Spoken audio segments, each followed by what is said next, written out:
आप देख रहे हैं न्यूज 18 इंडिया और मैं हूं आपके साथ शिवानी पांडे। आज हम आप पहुंचे हैं कानपुर, क्योंकि कानपुर में जीका वायरस का प्रकोप जिस तरीके से लगातार बढ़ रहा है उसने चिंताएं खड़ी कर दी हैं।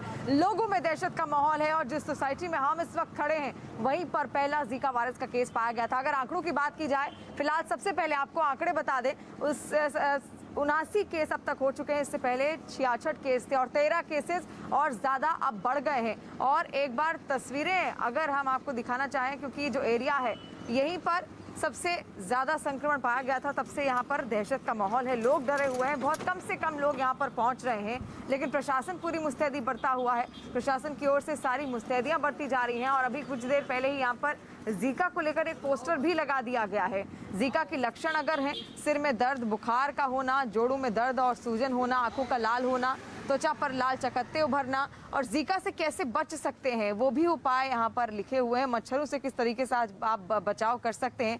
साथ साथ देखिए, संचारी रोगों के बारे में अधिक जानकारी के लिए एक हेल्पलाइन नंबर भी यहाँ पर जारी किया गया है। जिला स्वास्थ्य समिति कानपुर नगर की ओर से ये हेल्पलाइन नंबर जारी किया गया है, यानी कि इस पर आप और सूचनाएं जीका को लेकर ले सकते हैं। क्या लक्षण है? बुखार आना, क्योंकि अगर कोई ऐसा बुखार आपको आ रहा है जो आपको खुद लग रहा हो, सामान्य ना हो, तो स्वास्थ्य विभाग को तुरंत उसकी जानकारी देने के लिए कहा गया है। और साथ साथ सीएमओ ने जीका वायरस को लेकर क्या कुछ कहा, एक बार वो आपको सुनवाते हैं। अब तक 79 केस जीका के पॉजिटिव आ चुके हैं और निर्धारित कार्यवाही में 100 टीमें सर्विलेंस के उसमें लगी हुई हैं, जो घर घर जाकर लाइन लिस्टिंग कर रही हैं गर्भवती माताओं के सिम्टोमेटिक का, और उनका जो कोई बाहर से आने वाले केरल, महाराष्ट्र या किसी भी देश वगैरह से। और 100 टीमें सोर्स रिडक्शन में लगी हुई हैं, जो घर घर जाकर जो है ब्रीडिंग को ख़त्म कर रही हैं और फोकल स्प्रे वगैरह कर रही हैं। 50 टीमें सैंपल लेने के लिए लगी हुई। तो लगातार तमाम प्रिकॉशंस यहाँ पर बढ़ते जा रहे हैं और मेरे पीछे जीका का पोस्टर भी आप देख सकते हैं। कुछ देर पहले ही यहाँ पर ये लगाया गया है। और अगर अस्पतालों की बात की जाए तो वहाँ पर भी बेड्स जो है वो आरक्षित कर दिए गए हैं। कानपुर जिला अस्पताल की अगर आज बात करें तो 10 बेड्स वहाँ पर आरक्षित कर दिए गए हैं। कोरोना काल में भी हमने यही कुछ देखा था। कोरोना वायरस के जो पेशेंट्स आते थे उनके लिए अलग से बेड्स बनाए जाते थे, और क्योंकि अब कानपुर में जीका का प्रकोप बहुत ज़्यादा बढ़ गया है, तो ऐसे में नियंत्रित करने के लिए, सिचुएशन को, स्थिति को कंट्रोल में करने के लिए अब जिला अस्पताल में भी बेड्स बना दिए गए हैं, ताकि जो बहुत ज़्यादा गंभीर पेशेंट्स हैं उनको वहाँ पर एडमिट कराया जा सके, उनका इलाज ठीक ढंग से वहाँ कराया जा सके। As far as my hospital is concern, हमारे हॉस्पिटल में 10 बेड बनाए गए हैं। उसमें हमने पूरे मॉस्किटो नेट, मॉस्किटो रिपेलेंट सब लगवा दिए हैं, दवाइयों की व्यवस्था कर दी है। अगर कोई मरीज की जो मॉनिटरिंग हो रही है, जितने भी मरीज निकल रहे हैं वो कुछ एसिम्टोमेटिक है, कुछ में बहुत हल्के से लक्षण हैं, लेकिन जिलाधिकारी महोदय ने कहा है कि जितने भी मरीज निकलेंगे उनकी सुबह शाम वाइटल्स लिए जाएंगे। अगर ज़रा से भी वाइटल्स गड़बड़ होते हैं तो कोई भी कोताही न बरतते हुए तुरंत काशीराम, उर्सला या मेडिकल कॉलेज में एडमिट कराए जाएंगे या एयरफोर्स हॉस्पिटल में। यहाँ पर अभी एक को केसेस भर्ती नहीं हुए हैं, लेकिन हमने पूरा वार्ड बना दिया है, उसको बंद करा दिया है। उसमें मरीज इस समय बिल्कुल साफ़ सफाई करके उसको तैयार रखा है। किसी भी समय मरीज आएंगे तो हम भर्ती करने की स्थिति में होंगे। तो देखा आपने किस तरीके से अब अस्पतालों में भी इंतजाम किए जा रहे हैं, बेड्स वहां पर आरक्षित किए जा रहे हैं। और साथ साथ कुछ देर पहले ही उत्तर प्रदेश के स्वास्थ्य मंत्री जय प्रताप सिंह ने भी न्यूज 18 इंडिया से बातचीत की। उन्होंने कहा कि तमाम प्रोटोकॉल्स का पालन करवाया जा रहा है और कई इंतजाम भी किए जा रहे हैं। 79 केस आ गए हैं अब तक कानपुर में, और साथ साथ कन्नौज में भी एक केस आ गया है। और क्या कुछ कहा उन्होंने जीका को लेकर, एक बार सुनिए क्या तैयारी है स्वास्थ्य विभाग की। मेरे साथ यहाँ पर मौजूद हैं जय प्रताप सिंह, जो कि स्वास्थ्य मंत्री हैं उत्तर प्रदेश सरकार में। सर, तैयार हैं पूरी तरीके से जीका वायरस के जिस तरीके से 30 नए मामले सामने आए हैं? हाँ, तैयार है। अभी कल तक का जो हमारे पास रिकॉर्ड था वो 80 केसेस हमको टोटल आ चुके थे, जिसमें सर्वाधिक हमारे कानपुर में 79 हैं। और इसका लगभग 4 किलोमीटर के परिधि में इसका पूरा एक वो हम लोग ने नक्शा तैयार किया का उसमें। और इसको कम से कम कानपुर में तो हम लोग ने कभी 2700 केसेस का, माने 2700 लोगों का सैंपल लिया है, और सैंपल लेके लगभग 4 किलोमीटर के अंदर का परिधि का हम लोग ने उसको आइडेंटिफाई किया है कौन से एरियाज में इस तरह का वायरस जो फैला हुआ है। और जीका वायरस एक एडीज मच्छर से ही होता है, तो वो भी एक मच्छर का ये कैटेगरी है जो जिससे माने बुखार और फ्लू टाइप के सिम्टम्स होते हैं, उसको फिर अलग से टेस्टिंग करना पड़ता है कि डेंगू और उसमें बहुत ज़्यादा फ़र्क नहीं है। तो उस बात को लेके हुए जीका वायरस पर भी हम लोग सतर्क हैं। उसमें टीम्स हमारी चली गई है, KGMU से भी टीम गई थी, हमारे यहाँ की भी टीम गई थी निदेशालय की, और सब मिला के उसको हम लोग ने अभी नियंत्रण में रखा है। वायुसेना के अधिकारी भी बहुत ज़्यादा शिकार हुए हैं जीका वायरस के। हाँ, पहले वहीं से शुरू हुआ था, वहीं से कहीं ट्रांसफर से आए थे, पहले वहीं पकड़ में आया था और एयरफोर्स के बेस हॉस्पिटल में ही उन लोग को रखा गया था। उधर से जो सूचना मिलते गया तो हम लोग ने उस समय 3 किलोमीटर का परिधि में चेक करना शुरू किया था। अब इसके बाद 4 किलोमीटर में हम लोग देख रहे हैं। और जैसे मैंने बताया, कानपुर में 2700 से ऊपर के पेशेंट्स को हम लोग ने लोगों का सैंपल लिया है और उससे पता लगाने के लिए कि कितने और बढ़े हैं। तो अभी जो केसेस आ रहे हैं उसका हम लोग पूरा मॉनिटरिंग कर रहे हैं और पूरी तरह से उसमें ध्यान दे रहे हैं कहाँ आ रहा है और उसका ट्रीटमेंट उसी हिसाब से कर रहे हैं। किसी प्रकार का मृत्यु नहीं है अभी। जिन लोगों को वायरल फीवर हुआ है उन्हें भी चिन्हित करके विशेष तरीके से जब सैंपल आप कलेक्ट करके जब तक रिपोर्ट नहीं आती तब जी वायरल फीवर वैसे भी हमारे पूरे प्रदेश में घर घर जाके हमारे आशा वर्कर वैसे भी चिन्हित कर रहे हैं। ये पहले से ही हमारा 1-2 महीने पहले से ही चल रहा है। इसमें जहाँ तक उस कानपुर और कानपुर के अगल बगल के एरियाज हैं वहाँ भी हम लोग बराबर उसका चेकिंग कर रहे हैं। घर घर दौड़ जाके उसमें देख रहे हैं कितने लोगों को किस तरह का फीवर है और उसका अगर लगता है कि फीवर थोड़ा अलग टाइप का है तो उसी हिसाब से उसका टेस्टिंग करा रहे हैं, जो भी उसमें निकलेगा। तो देखिए, तमाम व्यवस्थाएं हो रही हैं। जीका वायरस किस तरीके से नियंत्रण उसको किया जाए, ये पूरी कोशिश है प्रशासन की, फिर वो जिला प्रशासन हो या फिर नगर निगम, हर तरफ से पूरी कोशिश की जा रही है। लोगों को जागरूक करने की कोशिश की जा रही है, क्योंकि जीका वायरस कोई आम वायरस नहीं है, ये मच्छर के काटने से फैलता है। और देखिए, अगर तस्वीरें मैं आपको दिखाऊं, यहाँ पर भी पोस्टर्स लगाए गए हैं। ये जीका का पोस्टर अभी कुछ देर पहले ही यहाँ पर लगाया है, क्योंकि लोगों को जागरूक करना बहुत ज़्यादा ज़रूरी अब हो गया है।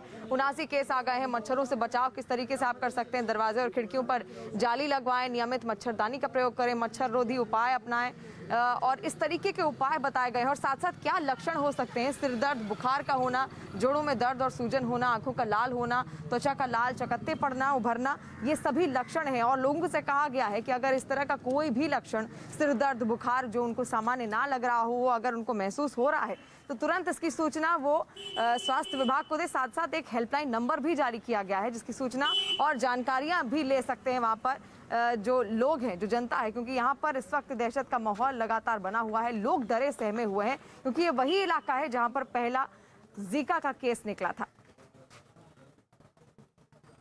इंडियन पब्लिक हेल्थ एसोसिएशन के अध्यक्ष डॉक्टर संजय राय हैं। सर, जीका के मामले बढ़ रहे हैं देश में, कितनी बड़ी चिंता की बात है ये?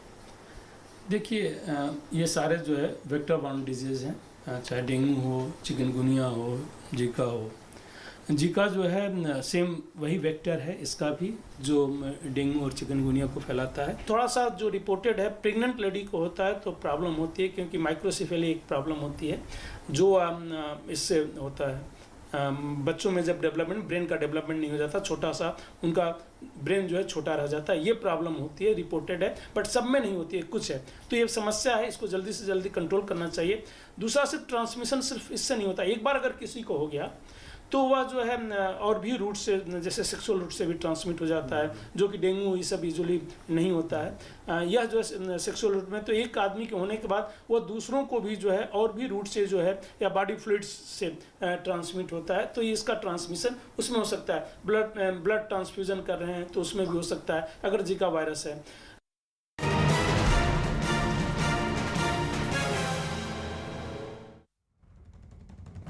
और अब खबरें यूपी की सियासत की। योगी आदित्यनाथ ने सरदार पटेल और जिन्ना को एक जैसा बताने पर बिना नाम लिए अखिलेश यादव पर जमकर हमला बोला है।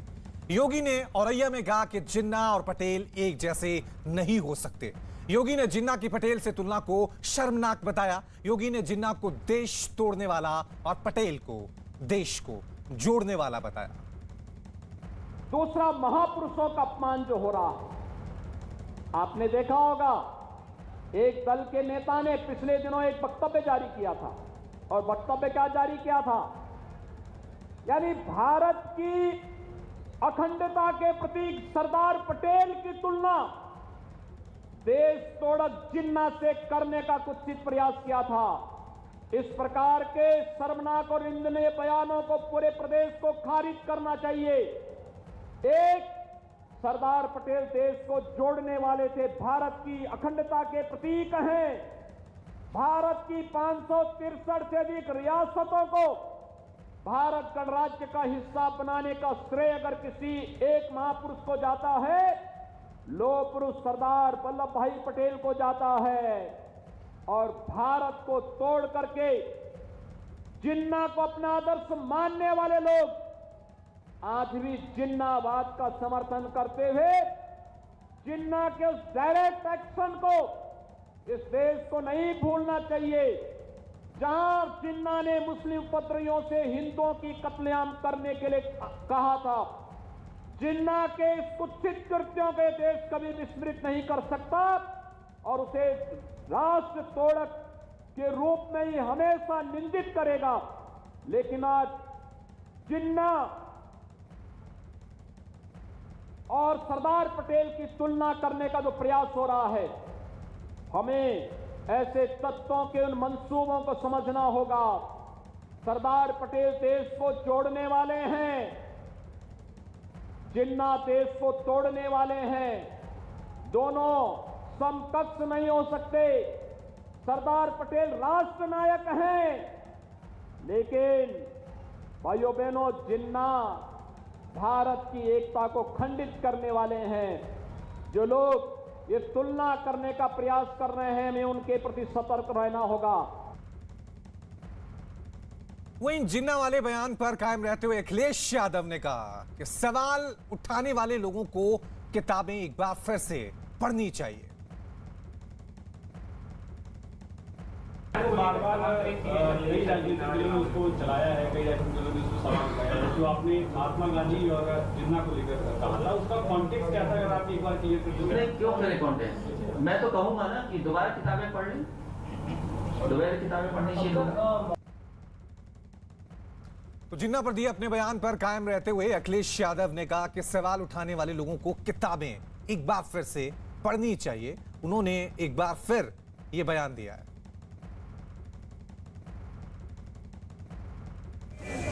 राष्ट्रपिता महात्मा गांधी, जवाहरलाल नेहरू, जिन्ना एक ही संस्था में पढ़ करके बैरिस्टर बन करके आए थे।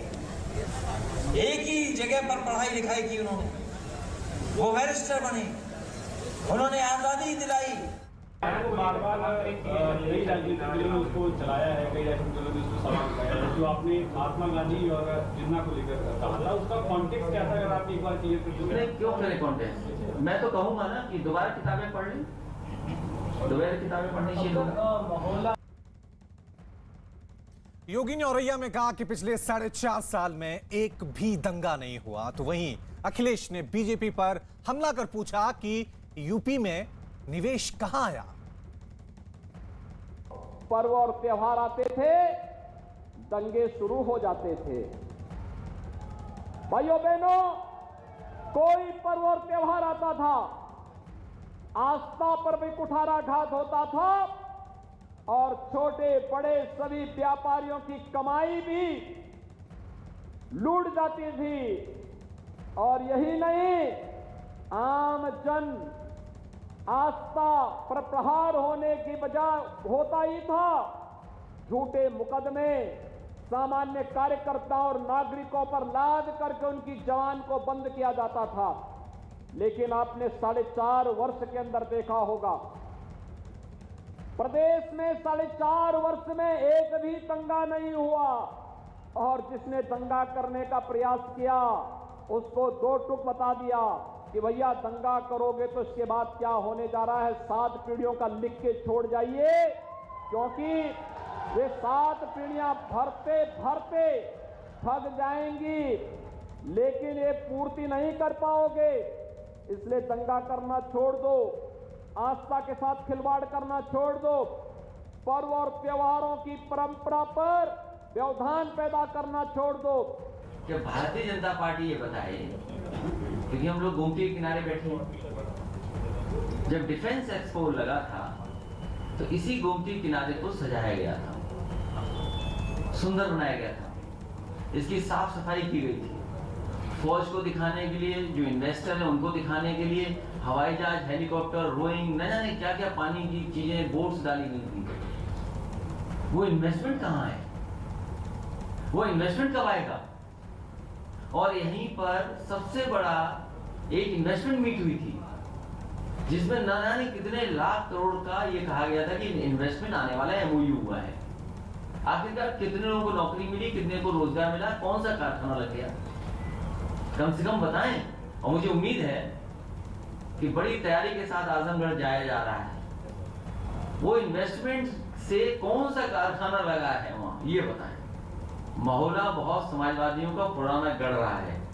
रंग बदलना, नाम बदलना, शिलान्यास का शिलान्यास करना, उद्घाटन का उद्घाटन करना, उसी सीरीज में एक और हो रहा है काम जो समाजवादियों का है, उसी का उद्घाटन होने जा रहा है। जिन्ना वाले बयान पे कायम रहने पे अखिलेश यादव पर बीजेपी प्रवक्ता राकेश त्रिपाठी ने हमला बोला। उन्होंने कहा कि अखिलेश वोट बैंक के लिए जिन्ना की तारीफ कर रहे हैं। जिन्ना के बयान पर अडिग रह करके अखिलेश यादव जी ये साबित कर रहे हैं कि उनके लिए वो वोट बैंक अभी भी प्यारा है जो भारत पाकिस्तान के मैच में पाकिस्तान के जीतने पर पटाखा फोड़ने का काम करता है। ये बहुत दुर्भाग्यपूर्ण है कि वो सरदार वल्लभ भाई पटेल, महात्मा गांधी की तुलना मोहम्मद अली जिन्ना से कर रहे हैं और अपने इस बयान पर वो अभी भी अडिग है। अखिलेश यादव को यह बयान महंगा पड़ेगा क्योंकि इस देश की धरती पर मोहम्मद अली जिन्ना का महिमा मंडन स्वीकार नहीं किया जा सकता है। जब जब ये देश मोहम्मद अली जिन्ना को याद करता है तो विभाजन की त्रासदी याद आती है। महाराष्ट्र के अहमदनगर से बड़ी खबर आ रही है। वहां एक अस्पताल में आग लगने से 11 मरीजों की मौत हो गई है। बताया जा रहा है कि आग वहां शॉर्ट सर्किट की वजह से लगी, जिसने देखते ही देखते अस्पताल की इमारत के एक बड़े हिस्से को तेजी से अपनी चपेट में ले लिया। जिस वक्त अस्पताल में आग लगी वहां आईसीयू में कई मरीज थे जिन्हें निकालने की कोशिश की गई, लेकिन बताया जा रहा है कि आग तेजी से फैलती चली गई जिसमें 11 मरीजों की मौत हो गई और कई लोग झुलस गए। इस हादसे के बाद मुख्यमंत्री उद्धव ठाकरे ने जांच के आदेश दे दिए। अस्पताल में आग से हुई मौतों पर प्रधानमंत्री नरेंद्र मोदी ने दुख जताया है। पीएम ने ट्वीट करते हुए लिखा कि महाराष्ट्र में अहमदनगर के एक अस्पताल में आग लगने से हुई मौतें बेहद दुखद है। शोक संतप्त परिवारों के प्रति संवेदना, घायलों के जल्द से जल्द ठीक होने की प्रार्थना करता हूं। वहीं गृह मंत्री अमित शाह ने भी अहमदनगर में हुए हादसे पर दुख जताते हुए ट्वीट किया। अमित शाह ने लिखा कि महाराष्ट्र के अहमदनगर के सिविल अस्पताल में आग लगने से हुई हृदय विदारक दुर्घटना से अत्यंत व्यथित हूं। दुख की इस घड़ी में मेरी संवेदनाएं शोक संतप्त परिवारों के साथ है। ईश्वर से घायलों के शीघ्र स्वस्थ होने की प्रार्थना करता हूं। वहीं बीजेपी अध्यक्ष जेपी नड्डा ने भी अहमदनगर में आग से हुई मरीजों की मौतों पर दुख जताया है। नड्डा ने ट्वीट किया और लिखा, महाराष्ट्र के अहमदनगर स्थित सिविल अस्पताल में आग लगने से कई लोगों की असामयिक मौत के समाचार से आहत हूं। ईश्वर दिवंगत आत्माओं को शांति प्रदान करे। दुख की इस घड़ी में शोकाकुल परिजनों के प्रति गहरी संवेदनाएं तथा घायलों के शीघ्र स्वास्थ्य लाभ की कामना करता हूं। वहीं महाराष्ट्र के अहमदनगर में अस्पताल में आग लगने से हुए हादसे पर दुख जताते हुए बीजेपी नेता चंद्रकांत पाटिल ने महाराष्ट्र सरकार से पीड़ित परिवारों के लिए मुआवजे की मांग की है। प्रकार की घटना जो हो रही है उसका एक कारण जो है कि कोई भी मेडिकल ऑडिट ही नहीं चल रहा है। घटना हुई अभी नगर की, अब 2-3 दिन चलेगा, बाद में ठंडा पड़ जाएगा। तो घटना जब होती है तो उस घटना को कोई करता नहीं है। मैं विरोधी पक्ष का नेता होने के बावजूद भी ये नहीं करूँगा कि सरकार इसके लिए जिम्मेवार है, लेकिन सरकार ने इस प्रकार की घटना न हो इसके लिए कुछ करना चाहिए ना। और जो मृत हुए हैं उनके घर को कॉम्पेंसेशन, जो जख्मी है उनको अच्छे इलाज मिलना, इंटेंसिव केयर में जो थे उनको शिफ्टिंग करके कहाँ लेकर जाएंगे, करो जल्दी करो।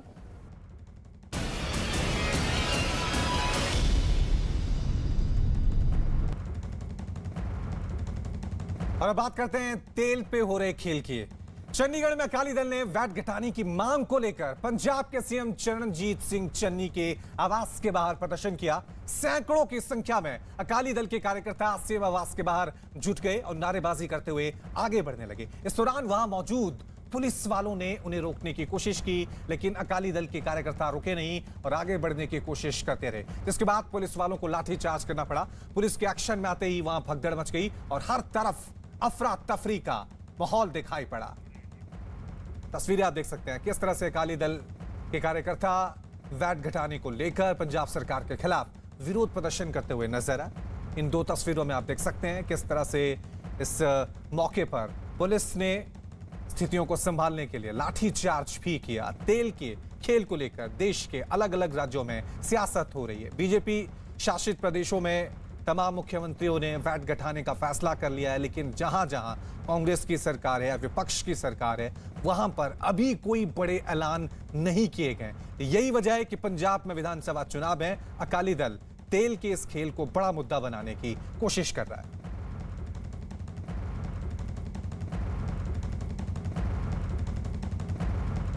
इसी बीच यूपी के सीएम योगी आदित्यनाथ ने औरैया में एक जनसभा के दौरान पेट्रोल डीजल का वैट कम नहीं करने पर कांग्रेस शासित राज्यों को घेरा। साथ ही उन्होंने दावा किया कि यूपी में पेट्रोल डीजल के दाम 12 रुपए कम किए गए हैं। महंगाई इससे पहले भी बढ़ती थी, लेकिन सरकार राहत नहीं देती थी। आपने देखा होगा दीपावली के अवसर पर प्रधानमंत्री मोदी जी ने डीजल और पेट्रोल पर एक्साइज की ड्यूटी को भारी कटौती करवा दी और प्रदेश सरकार ने सहयोग करते हुए साथ में कहा कि डीजल और पेट्रोल पे 12 रुपए हम लोग कटौती करेंगे। और भाइयों बहनों, आज आपने देखा होगा कितनी राहत मिली है। डीजल और पेट्रोल के दाम घटाने से क्या राहत मिली है? सभी लोग खुश हैं। महंगाई इससे नियंत्रित होगी, आम जन को राहत मिलेगी।